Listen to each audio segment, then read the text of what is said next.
Assalamualaikum warahmatullahi wabarakatuh.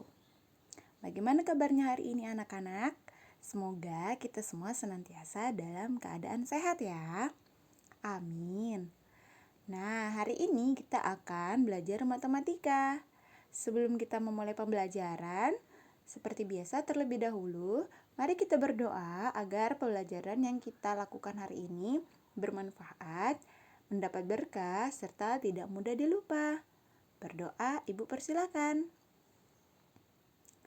Berdoa selesai.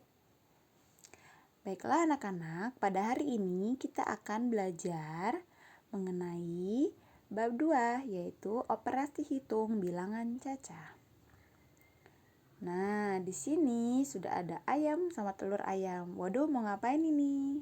Nah, kita lihat dulu deh kalau begitu. Di sini kita akan preview apa sih yang akan kita lakukan terhadap materi tersebut. Nah, di sini sudah ada satu kasus, yaitu Bapak Nurdin memiliki sebuah peternakan ayam. 2 hari yang lalu, Pak Nurdin melakukan panen terhadap ternak ayam potongnya. Ayam yang dipanen sebanyak 500 ekor. Ayam tersebut didistribusikan ke beberapa penjual pasar. Terdapat 4 pasar yang merupakan langganan Pak Nurdin dalam menjual ayamnya. Berapakah jumlah ayam yang harus diberikan Pak Nurdin ke masing-masing pasar agar terjual secara merata? Agar dapat menjawab soal tersebut, mari kita simak pelajaran hari ini dengan seksama. Jangan lupa ditulis hal-hal yang penting ya anak-anak. Oke, kita lanjut. Nah, di sini adalah operasi hitung bilangan cacah terdiri dari operasi hitung bilangan cacah, kemudian yang kedua yaitu pembulatan dan penaksiran bilangan. Ketiga, ada pangkat 2 dan akar pangkat 2.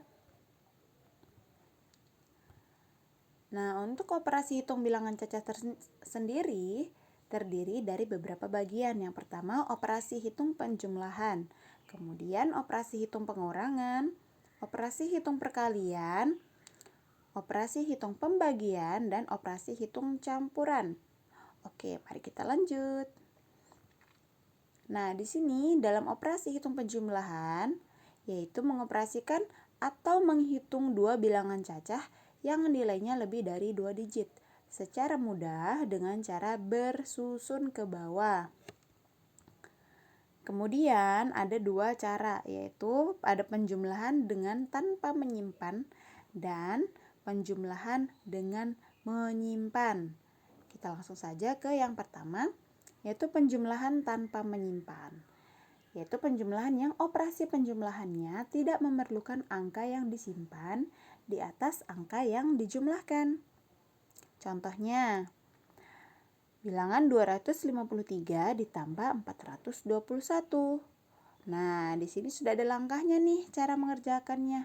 Jadi kalian tidak susah-susah lagi dalam berhitung. Yang pertama, susun angka di atas secara bersusun ke bawah sesuai dengan aturan menghitung bersusun. Angka satuan lurus dengan angka satuan, puluhan dengan puluhan, ratusan dengan ratusan, ribuan dengan ribuan, dan seterusnya, sebanyak digit pada bilangan yang akan kita jumlahkan. Kemudian langkah kedua, beri garis lurus, kemudian berikan simbol penjumlahan di sebelah kanan garis lurus yang telah dibuat. Baiklah, mari kita tulis seperti ini ya anak-anak. Contohnya tadi 253. Kemudian ditambahkan dengan 421. Nah, kita beri garis lurus dan simbol penjumlahan.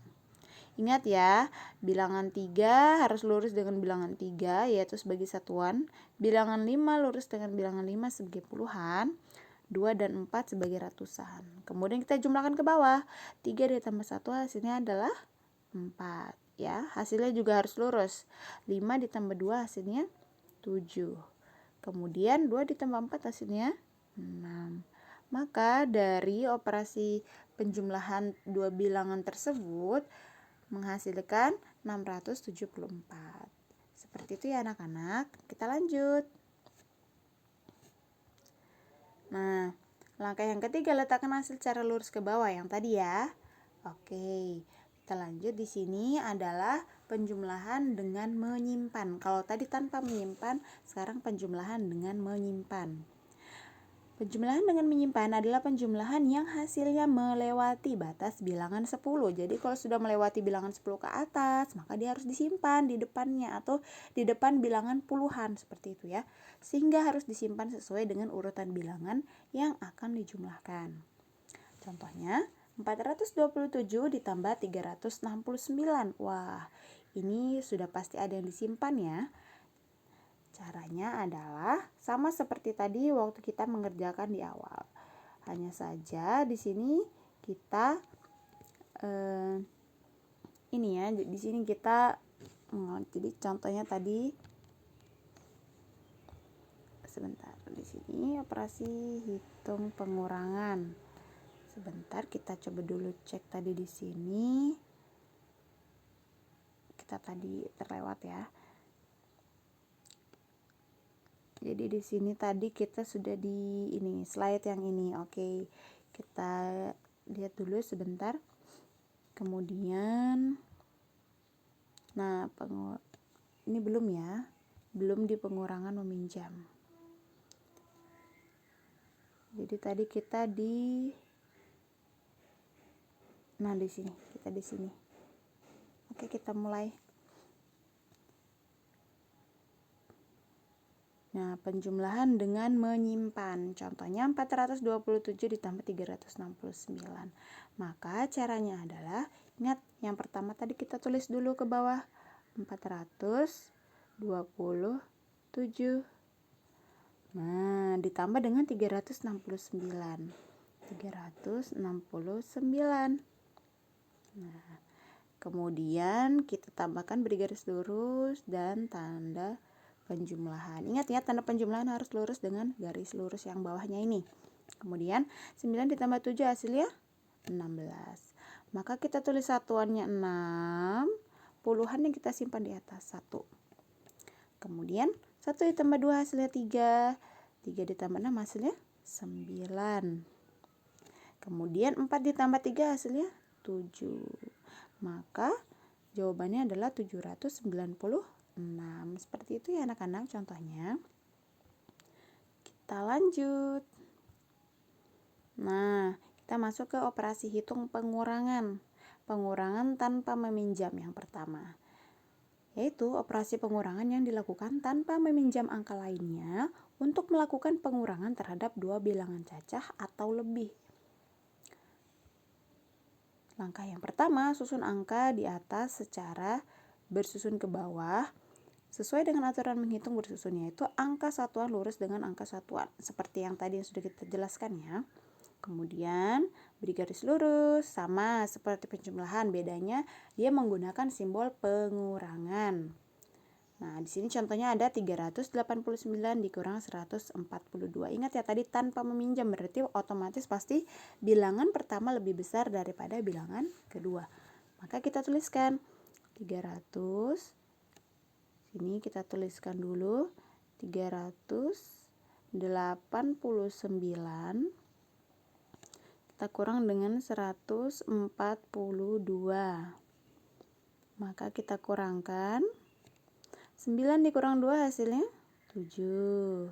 Kemudian 8 dikurang 4 hasilnya berapa anak-anak? Iya, 4 ya. Kita tulis 4 di sini. Kemudian 3 dikurang 1 hasilnya 2. Maka hasil dari operasi tersebut atau contoh tersebut adalah 247.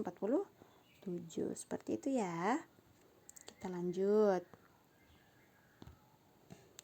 Kita lanjutkan.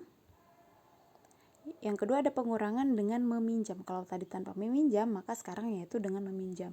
Yaitu operasi pengurangan yang membutuhkan pinjaman angka di depan angka yang akan dikurangkan. Karena angka yang dikurangkan tidak dapat membagi atau tidak dapat mengurangi angka yang lebih besar. Contohnya 245 dikurang 197. Kita tuliskan kembali, ingat. Kita tuliskan kembali 200. Di sini ya, 245 dikurang 197. Nah, kita kurangkan. Sekarang 5 dikurang 7 bisa tidak? Kalau tidak bisa, maka kita pinjam dari yang depan.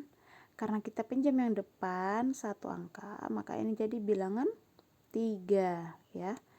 Yang di belakang ini, yang ini 5-nya jadi bilangan 15. Maka 15 dikurang 7 hasilnya 8. Pintar. Kemudian 3 dikurang 9 juga tidak bisa, maka pinjam dari depannya. Bilangan yang tadi 2 maka menjadi bilangan 1. Dan di sini kita pinjam 1, maka jawabannya 13. 13 dikurang 9 hasilnya adalah 4.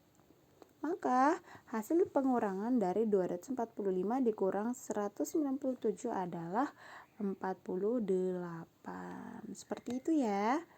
Kita lanjutkan. Sekarang operasi hitung perkalian. Ini caranya agak berbeda sedikit, tapi pada prinsipnya sama ya. Yang itu, mengalihkan dua bilangan dengan cara bersusun akan mempermudah kita dalam berhitung apabila bilangan yang akan dikalikan adalah bilangan yang terdiri dari 2 digit atau lebih. Ingat 2 digit ya. Jadi misalkan ada bilangan 51 gitu, atau ada bilangan 74 dikalikan dengan 12. Nah, bingung kan karena banyak banget. Jadi kita menggunakan operasi hitung bersusun. Langkahnya, susunlah bilangan yang akan dikalikan dengan cara bersusun ke bawah sesuai dengan aturan tempat bilangan, sama seperti pada saat penjumlahan dan pengurangan tadi ya.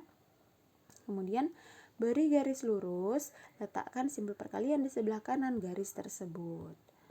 Nah, yang ketiga, kalikan satuan dengan satuan. Jika hasilnya lebih dari 10, simpanlah bilangan puluhan yang diperoleh di atas bilangan yang berada di depan satuannya. Seperti itu ya. Contohnya 24 dikali 14. Kita tuliskan di sini. Cara mengerjakannya adalah 24 dikali dengan 14. Nah, kita kalikan. Ingat, yang pertama adalah satuan dikali dengan satuan, yaitu 4 dikali 4 berapa? 16 ya. Maka satuannya kita tulis, puluhannya kita simpan di atas ini. Setelah itu, puluhan dikalikan dengan satuan. Berarti 2 dikali 4 berapa? Ini ya yang dikali ya. 2 dikali 4 berarti 8. Ditambah dengan 1 tadi yang kita simpan. 9 hasilnya. Baru kita tulis. Di sini 9. Kemudian 4 dikali 1. Satuan dikalikan dengan puluhan. Yang ini ya. Maka 4 kali 1 hasilnya 4. Kemudian langsung taruh di depan sini. 4. Kemudian puluhan dengan puluhan. 2 dikali 1 berapa tadi? 2. Oke. Sekarang kita jumlahkan. Ya. 6-nya tetap ke bawah turun. Kemudian 9 ditambah 4 hasilnya 13. Simpan satunya di atas. 2 ditambah 1 hasilnya 3. Maka jawaban dari 24 dikali 14 adalah 336. Seperti itu ya. Bisa nanti dicoba. Kemudian di sini adalah operasi hitung pembagian. Pembagian tanpa sisa dan ada juga pembagian dengan sisa.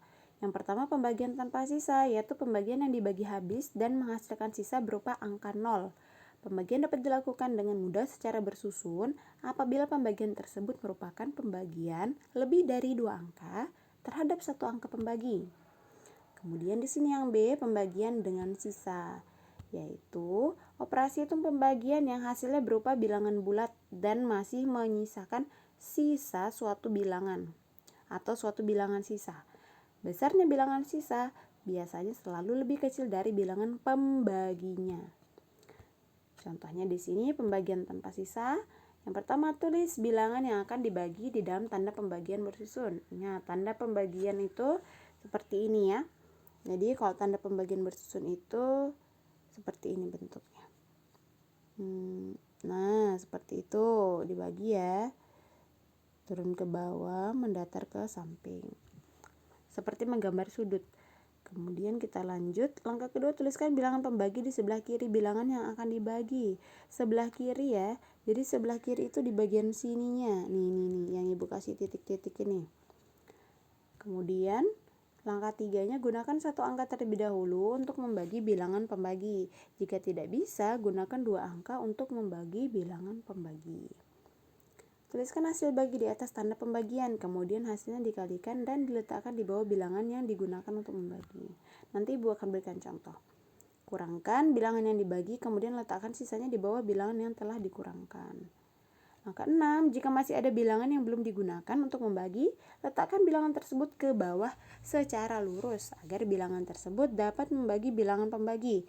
Nah, nanti langkah-langkah seperti ini bisa kalian tulis di buku kalian agar nanti kalian bisa lebih mudah mengerjakan soal ya. Kemudian langkah ke-7, letakkan hasil perkalian dari hasil bagi dan bilangan pembagi di bawah bilangan yang membagi. Temukan hasil yang berupa bilangan bulat sehingga menghasilkan sisa 0. Karena ini tanpa sisa, jadi kalau tanpa sisa itu hasil akhirnya itu sisanya harus bernilai 0, seperti itu ya. Kemudian di sini contoh pembagian tanpa sisa, 260 dibagi 4. Nah, di sini mari kita kerjakan bersama. Yang pertama, tuliskan dulu 260. Nah, dibagi, ingat tanda pembagi, dibagi dengan 4 ya. 4-4-nya ditulis di sebelah kiri dari tanda pembagi. Kemudian, lihat yang pertama, bilangan 2 apakah bisa membagi bilangan 4? Tidak bisa ya. Jika tidak bisa dan dia lebih dari 1 digit, maka kita pakai 2 digit. Sekarang, 26 dibagi 4, apakah bisa? Atau 4 kali berapa yang hasilnya 26? Maka hasilnya adalah 6, karena 6 dikali 4 adalah 24. Kita tulis hasilnya di atas, 6. Kemudian 6 tadi kita kalikan dengan 4, hasilnya adalah 24. Tulis di bawahnya bilangan yang sudah kita pakai. Ini. Kemudian kita kurangkan. 6 dikurang 4 hasilnya 2. Kemudian angka 0-nya turun lurus ke bawah sini. Menjadi tetap 0 ya. Nah, 20 dibagi 4 hasilnya 5. Kemudian 5 dikali 4 hasilnya 20. Kita kurangkan lagi. Sehingga 20 dikurang 20 hasilnya 0. Ingat, jika tadi dia hanya satu bilangan tidak bisa membagi bilangan yang pembaginya, maka kita turunkan 0-nya atau bilangan di belakangnya agar dapat membagi bilangan pembagi ini. Seperti itu ya anak-anak. Kita lanjut. Pembagian dengan sisa. Sekarang dia ada sisanya. Dan sisanya bukan bilangan 0, tetapi ada suatu bilangan yang lebih kecil dari pembagi atau bilangan pembagi. Sini contoh pembagian dengan sisa yaitu 329 dibagi 3. Berapa hasilnya? Ingat, kita tuliskan dulu ya. 329 kita bagi dengan 3. 3 dibagi 3 bisa tidak? Oh, ternyata bisa. Berarti hasilnya 1. Maka 1 dikali 3 berapa? 3. Tulis di bawahnya. Kita kurangkan. Nah, kemudian kita turunkan bilangan 2. 2-nya kita turunkan. Kemudian apakah 2 bisa membagi 3? Ternyata tidak bisa. Maka kita turunkan lagi bilangan 9. Jadinya 3 kali berapa yang hasilnya mendekati 29? Tidak boleh melebihi ya, karena yang kita cari adalah bilangan 29. Maka 3 dikali 9. Maka kita tulis di sini 9 di hasil baginya. Kemudian 9 dikali 3 hasilnya adalah 27. Nah, kemudian kita kurangkan lagi. 9 dikurang 7 hasilnya 2. Karena 2 dikurang 2 hasilnya 0, maka tidak perlu ditulis ya. Coba sekarang diperhatikan. Hasil baginya adalah 19. Sementara pembaginya atau bilangan baginya 3. Dan sisanya adalah 2. Seperti itu ya. Jadi dia hanya bisa dibagi sampai sini saja tanpa perlu dilanjutkan. Karena jika dilanjutkan dia akan menghasilkan koma atau desimal di sini ya. Koma sekian sekian sekian seperti itu. Kita lanjut. Operasi hitung campuran adalah operasi hitung suatu bilangan dengan memperhatikan aturan tanda hitung. Nah, tingkatan operasi berhitung yang pertama adalah tanda kurung. Apabila terdapat tanda kurung dalam suatu pengerjaan berhitung, maka bagian ini dihitung terlebih dahulu dibandingkan tanda berhitung lainnya. Kemudian tanda perkalian dan pembagian sama kuatnya, tergantung siapa yang lebih dahulu berada pada urutan berhitung. Utamakan yang berada di sebelah kiri. Jadi misalkan ada 3 dikali 5 dibagi 7. Berarti yang dikerjakan duluan adalah perkalian, yang di sebelah kiri ya. Kemudian yang ketiga, tanda penjumlahan dan pengurangan sama kuatnya. Yang keempat, urutan di atas tidak boleh diubah atau dibolak-balik ya. Jadi misalkan nanti kalau misalkan ada perkalian dan penjumlahan, tetapi yang dikerjakan penjumlahan dulu, itu tidak boleh ya, itu salah. Jadi harus yang dikerjakan sesuai dengan tingkat operasi berhitung atau tingkat kekuatan simbol berhitungnya. Ingat tadi, yang pertama ada kurung, yang kedua kali atau bagi, yang ketiga tambah atau kurang. Di sini sudah ada contoh. Yang pertama 24 ditambah 5 dikali 7. Nah, kita kerjakan dulu nih soal nomor 1. Soal nomor 1 kita kerjakan. Nah, di sini ada 24 ditambah 5 dikali 7. Kira-kira mana sih yang duluan dikerjakan? Penjumlahan dulu atau perkalian dulu?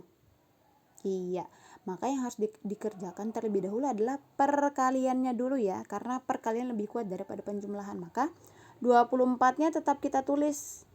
Nah, kemudian ditambah. Nah, di sini sekarang kita mengerjakan perkaliannya dulu ya. Jadi 5 dikali 7 berapa anak-anak? Iya, 35. Kita tulis 35. Jadi nggak boleh 24 ditambah 5 dulu. Atau sebaliknya gitu ya. Jadi harus perkaliannya dulu dikerjakan, baru penjumlahannya. Maka 24 ditambah 35 kita gunakan cara bersusun kalau kalian bingung menghitungnya. Maka di sini 24 ditambah 35 ditambahkan, berarti 4 ditambah 5 9, 2 ditambah 3 hasilnya 5. Maka di sini jawabannya adalah 59. Seperti itu ya anak-anak. Sekarang kita coba lagi nomor 2. Nah, nomor 2 di sini ada tanda kurung. Maka kita harus kerjakan dulu yang di dalam tanda kurung. Jadi nggak boleh 15 dikurang 10 dulu ya. Jadi harus dikerjakan yang di dalam kurung dulu. Nah, dalam kurung sudah ada 3 dikali 15. Kita tulis lagi di sini. 3 dikali 15. Nah, dikurang 10. Berapa hasilnya? Gitu ya. Maka kita harus mengerjakan ini dulu. 3 dikali 15. Kalian bisa menggunakan hitung bersusun. 15 dikali 3. 5 dikali 3 hasilnya 15. Simpan satunya. Atau di sini juga boleh. 1 dikali 3 hasilnya 3. Ditambahkan dengan 1 tadi jadi 4. Maka hasilnya adalah 45. Dikurang 10. Maka jawabannya 35. Seperti itu ya. Nanti bisa kalian coba sendiri. Sekarang kita lanjut ke soal nomor 3. Nomor 3 yaitu 18 dibagi 3 dikurang 2. Kira-kira mana yang dikerjakan terlebih dahulu? Pembagian atau pengurangan? Iya, benar sekali pembagian ya. Maka di sini 18 dibagi 3 dikurang 2 hasilnya adalah, kita bagi dulu 18 dengan 3. Berapa hasilnya anak-anak? 6. Pintar sekali ya. Dikurang dengan 2. Maka hasilnya adalah 4. Hebat. Benar ya. Jadi nanti ketika kalian melakukan operasi hitung bilangan cacat tidak salah-salah lagi. Jadi sudah tahu tata caranya seperti apa ya. Oke, kalau begitu kita lanjut. Oh, ternyata sudah habis. Jadi pertemuan kita pada hari ini cuma sampai sini dulu. Untuk latihan soal akan Ibu kirimkan ya nanti latihan soalnya, agar kalian bisa berlatih bagaimana cara mengerjakan operasi hitung bilangan Caca pada hari ini. Ini baru di sub yang pertama ya, belum yang di kedua dan yang ketiga, karena tadi ada 3. Oke, kalau begitu cukup sekian anak-anak. Semoga bermanfaat dan jangan lupa tetap semangat. Baiklah, sebelum kita mengakhiri pembelajaran kita pada hari ini, mari kita berdoa terlebih dahulu. Berdoa, Ibu persilahkan. Berdoa selesai. Sampai jumpa lagi di pertemuan selanjutnya. Tetap semangat dan jaga protokol kesehatan. Wassalamualaikum warahmatullahi wabarakatuh dan selamat pagi.